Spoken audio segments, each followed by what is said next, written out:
it, hey break it, hey feel it. Hello ನಮಸ್ಕಾರ sir.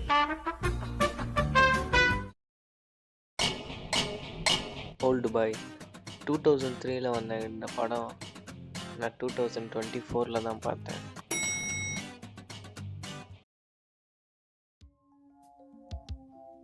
இந்த படம் பார்த்ததுக்கப்புறம் உங்களுக்கு எல்லாருக்கும் ஒரு கேள்வி வரும். இந்த படத்தில் cinematography, editing, visuals, music, direction எல்லாமே இந்த படத்துக்கும் தமிழில் இருக்க ஒரு படத்துக்கும் உள்ள சிமிலாரிட்டிஸை பற்றி தான் இந்த வீடியோவில் பார்க்க போகிறோம். இந்த படத்தில் ரெட், வயலட், க்ரீன் இந்த 3 கலரும் படத்தில் முக்கியமான ஒரு பாட்டாகவே இருந்திருக்குன்னு சொல்லலாம்.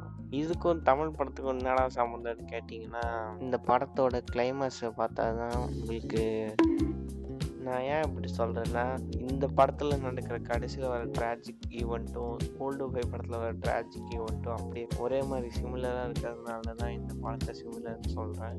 அதுக்காக மட்டும் சொல்லலை, இதுலேயும் ஒரு அப்பா கேரக்டர் வச்சு ஒரு மூவ் பண்ணியிருக்கும், ஒரு சொல்லையா சொன்னேன் இன்சிடென்ட் நடந்திருக்கும். இந்த படத்தில் அது ரொம்ப கோராகவே நடந்திருக்கும். கோரான்றதுனால சரியெல்லாம் எடுத்துருப்பாங்க. அது பார்க்க ஒரு மாதிரி நல்லா தான் இருந்தது. So by.